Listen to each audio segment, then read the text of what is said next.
Y seguimos disfrutando del poder del mediodía, señores. Hoy jueves y como todos los jueves promete. Y aquí tenemos nuestra invitada, eh, nuestra invitada psicóloga. Ella es bien, pero bien completa. Bienvenida Virginia Pardilla al poder del mediodía. Muchísimas gracias, feliz de estar con ustedes aquí. Ahí sí, hoy vamos a tratar un tema sumamente interesante. Atención, padres en casa y madres. Vamos a hablar de la depresión en los niños, pero vamos a dejar que sea nuestra psicóloga que nos explique de ese tema tan interesante y tan delicado a la vez. ¿Sabe, Andreina, que muchas veces los padres se confunden o las personas y la depresión no tiene edad? La depresión se instaura y puede ser en un niño, como en un adolescente, como en un adulto. Y es importante identificarla porque la depresión debe de trabajarse a tiempo. Entonces muchos papás se confunden y después vemos noticias de que un niño se suicidó, de que un niño por un juguete o por un celular que le quitaron o por un castigo que le pusieron y al final no era el castigo o el juguete, sino que había algo de fondo en ese niño que quizás daba señales y como el papá o los familiares cercanos o el colegio, el centro educativo donde estaba no trabaja inteligencia emocional o no está quizás tan pendiente de eso, no se dieron cuenta y había algo de fondo. Pero Virginia, ¿cómo identificar la depresión? ¿Y la depresión le da igual a los niños que a los adultos? Mira, la depresión se les da a los dos, pero se manifiesta de forma diferente en los niños que en los adultos. Hay cosas Exacto. que son iguales, pero hay otras que quizás se manifiestan en los niños y por eso es tan difícil. ¿Por qué? Andreina, un niño le cuesta decir que está triste, quizás no ha identificado y no ha reconocido según la edad o la etapa de desarrollo en que se encuentre, no ha reconocido sus emociones. Por eso a los niños es importante enseñarles a identificar las emociones, que es la alegría, que es la tristeza, a poder expresar, a expresar lo que siente, a no callar lo que le duele. Y muchas veces los papás se confunden y dicen, no, está triste o está llorando o llora constantemente, esos llantos que no se calla y es por una etapa de desarrollo, por una malcriadeza y se oculta. También el niño no puede decir, papi, mami, me siento depresivo, necesito ir donde un psicólogo. Un adulto reconoce que está triste, que tiene depresión y muchas veces aún el adulto le cuesta ir a buscar ayuda, pero sabe decir lo que siente. Sin embargo, un niño no. Exacto. ¿Y cómo identificar, Virginia, exactamente o cuáles serían los síntomas que uno como maestro, como padre, pudiera identificar que un niño está pasando por un cuadro depresivo? Lo primero es si tiene llanto constante, que tú dices, pero porque llora por todo. Muchas veces no es manipulación, sino que quiere decir algo. El llanto es que quiero expresar algo y no sé cómo decirlo. Si llora por todo, algo está pasando. Si hay un cambio en la alimentación, en el sueño, que ya no duerme la misma cantidad de horas, si deja de gustarle sus juegos favoritos o su juguete favorito, si hay un bajo rendimiento escolar, muchas veces pensamos que no está estudiando, pero ¿por qué el bajo rendimiento escolar? Si hay apatía, aislamiento, muchas veces el niño se aísla, está apático, no conversa. Si deja de fijar la mirada, puede ser síntomas de que hay una depresión. Y si la depresión, Virginia, no se trata en la infancia, es cierto que puede desencadenar en un futuro infartos juveniles. No solamente infarto juvenil, un adulto con depresión no tratada por largo tiempo puede terminar en un infarto. ¿Por qué? Porque la depresión eleva el cortisol. Al elevar el cortisol, pues de muchas cosas no funcionan bien.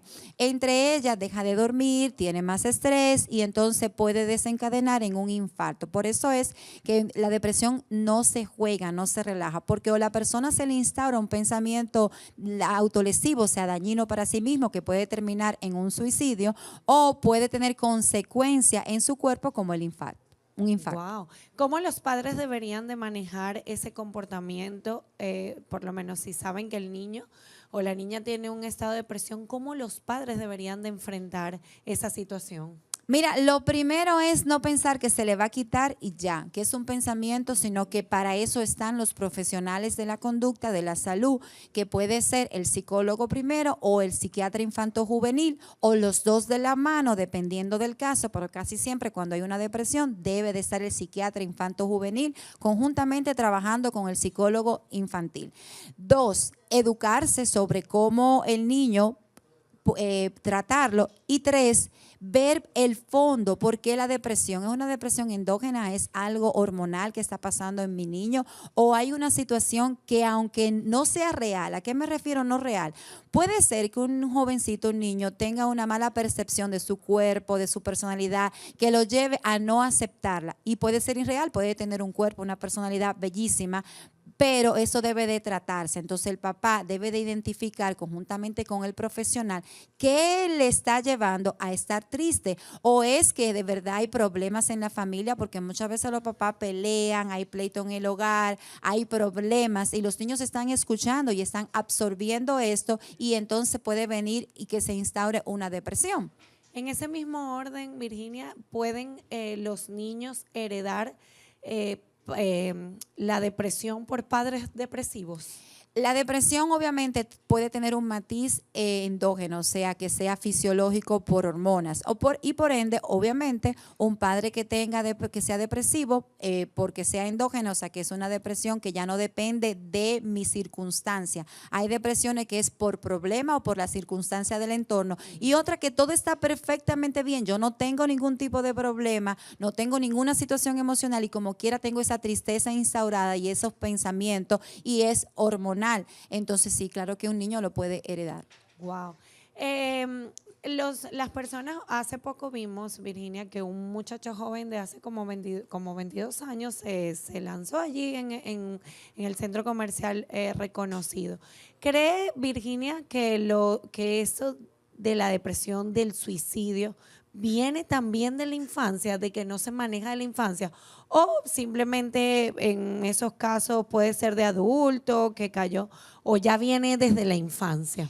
Mira, no conozco el hecho, mas no traté a la persona. Ok. Pero es casi seguro que la persona que termina en un suicidio es porque tú tenía una depresión no tratada por una razón real o irreal. Cuando te digo real, una gente que tenga una deuda, que tenga una enfermedad, que tenga mucho problema, pues eso genera tristeza, preocupación, ansiedad, y pueden venir pensamientos como una persona que no tenga ninguna dificultad, pero que su tristeza lo lleve a maximizar cualquier cosa y lo lleve a un suicidio. Claro que sí, una depresión, que fue tu segunda pregunta, una depresión de infancia no trabajada, no tratada, no resuelta, puede terminar en un suicidio en cualquiera de las etapas de desarrollo de vida de un ser humano. Wow, esto es un tema bien, pero bien delicado. En el caso de los adolescentes que ahora están entretenidos con todo esto del juego del play, de esos juegos que son muy fuertes, ¿puede también eso influir en su comportamiento? Sí, se ha demostrado que hay una adicción a los videojuegos, una adicción a la tecnología, que si la persona no sabe manejar y se queda solamente conectado con la tecnología, se aísla de la realidad y por ende entonces tiene mal manejo de sus emociones, malas relaciones sociales y puede terminar en muchísimas consecuencias psicológicas, entre ellas depresión. Igual como el bullying también, que afecta muchísimo en los colegios. El bullying es todavía hasta más peligroso para mí porque es silente, a veces las personas se dan cuenta o no se dan cuenta los familiares y por ende el bullying implica que los que están alrededor, al igual que cualquier tipo de maltrato, la víctima muchas veces no tiene la fuerza interna para pararlo y los que tenemos el deber de parar cualquier tipo de violencia, entre ellos el bullying, son los que están alrededor.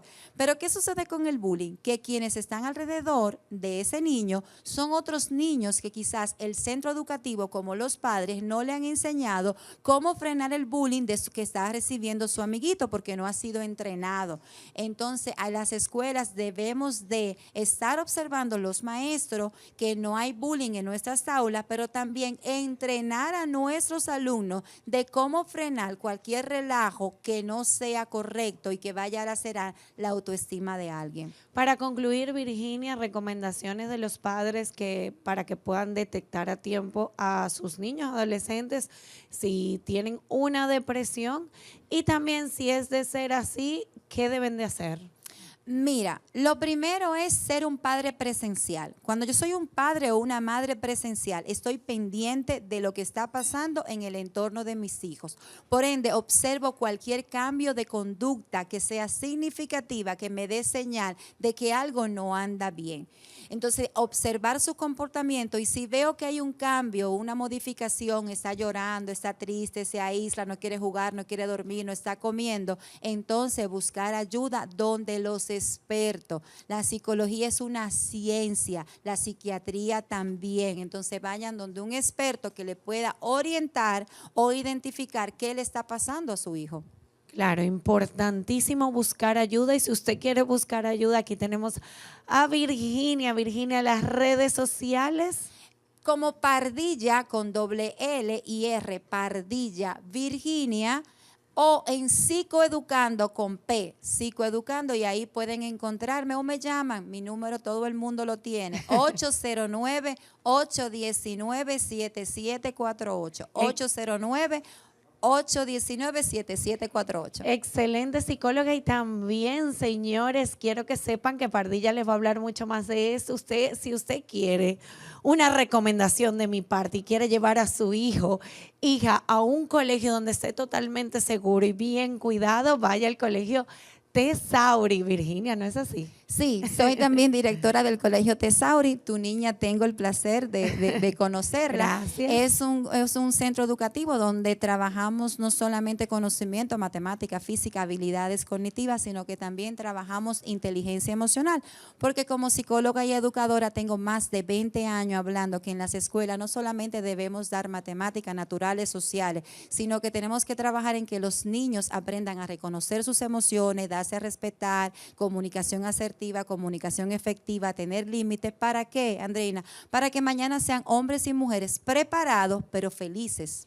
Me encanta porque como tú lo dices, no solamente es por lo físico, los juegos, sino que también está agregado la parte psicológica, que eso es muy importante. Sí, los maestros tenemos que trabajar en el aula la inteligencia de las emociones, cómo manejarme, porque somos seres sociales y no estamos aislados y todos tenemos en algún momento que manejar conflictos, manejar intereses y los niños tienen que desde temprana edad enseñarles esas destrezas y habilidades. Ubicación, Virginia, ¿dónde pueden ubicar el colegio? Y además de eso, los números de contacto. Mire, estamos en la calle Vía número 2, Los Ríos, detrás del supermercado que está ahí en Los Próceres. Entonces, ustedes ahí nos encuentran y pueden comunicarse conmigo directamente. Los padres de mis alumnos tienen mi número y me escriben a mí para poder tener contacto con la directora del centro, 809-819-7748 y ahí van a hablar directamente conmigo de los intereses de sus hijos. Señores, sumamente recomendado. Gracias, Virginia, por estar aquí compartiendo hoy jueves con nosotros. Y usted no se mueva de su televisor, quédese ahí que aún queda mucho más. Esto es El Poder del Mediodía.